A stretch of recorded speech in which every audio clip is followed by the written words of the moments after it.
What is going on, everybody? It is Bucky and welcome to your very first tutorial in intermediate Java programming.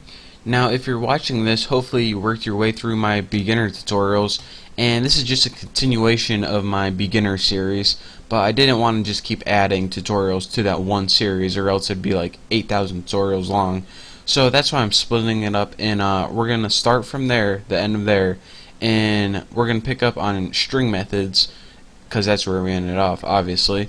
And that's what we're going to be going over today. So if you don't know anything that I'm teaching today, I would highly recommend you going to my beginner series, and I'll put a link to those series on the right hand side, or actually I'd probably be too lazy to do that, so you just got to go find them on my homepage or something. But anyways, they're out there, so go find them. So now that we got all the basics covered with strings, we want to go over some things, and what I want to teach you in this tutorial is some cool methods that they're called start with and end with, and they pretty much do exactly like they say. They allow you to loop through an array, or even just look at one string if you want, but that's kind of worthless. And what they allow you to do is pick out all the words that begin with certain letters. So let's go ahead and make a string array, and we'll just name it words. Why? Because it's just gonna have a bunch of words in it, and I'm gonna name it funk. Let's see, chunk. Let's see what else will work for this tutorial. Furry. And I normally say that you can create your own words, but use the words that I'm using because and Baconator, because these are, we're going to compare them, and I chose these for a very specific reason for this tutorial. So copy them just like I did. So now we have an array of 4 words: funk, chunk, furry, and Baconator, and they're stored in an array called words. So let's go ahead and first use the starts with method, and here's how you do this.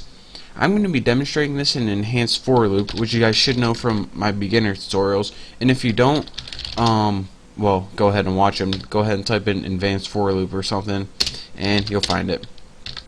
So I'm going to loop through the words array and store each of those variables in the variable w. So now what do we want to do? Well, now that we're looping through this array, we can use each word and represent it as w. So now we can use that method. Let's go ahead and make a little if. If w, which is whatever word we're at the time, is going to be equal to funk, chunk, furry, and Baconator. And here's how we do this. Starts with, and is your parameter, just go ahead and type what you want to start it with. And we'll go ahead and put fu. So, ooh, I didn't even know that. Ouch, should I put that? Yeah, I definitely should put that. So now what we should put is, if this word starts with fu, what do we want to do? Let's go ahead and system out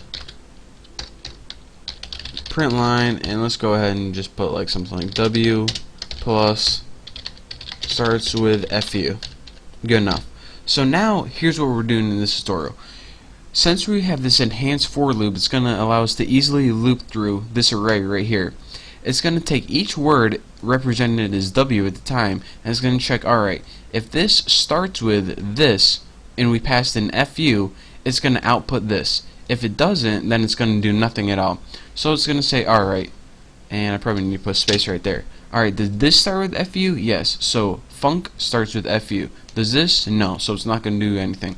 Does furry start with fu? Yes. So furry starts with fu. And Baconator, of course, that doesn't. So it's not going to do anything.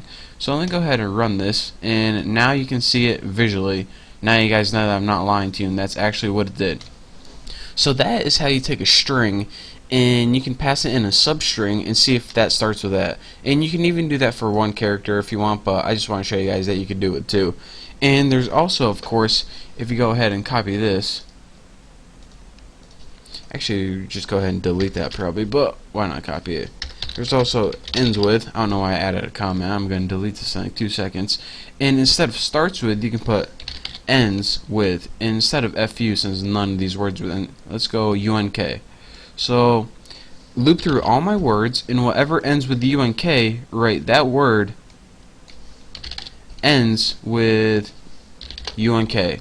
So let's go ahead and run it and see what we get. This is from our old method that we built, and now we get funk ends with unk and chunk ends with unk. So of course Furry and Baconator did not end with UNK, so that's why those didn't show up, I guess you could say. So now let's go ahead and delete all this, and actually that's pretty good for this tutorial, because in the next tutorial I'm going to be going over something else, and it's probably going to take a little bit. So thank you for watching this tutorial. In the next tutorial we're going to be going over how to find characters in a string and also substrings in a string. Sound confusing? Well, it'll be clear once you watch my next tutorial. But anyways, thank you guys for watching. Don't forget to subscribe, and I'll see you then.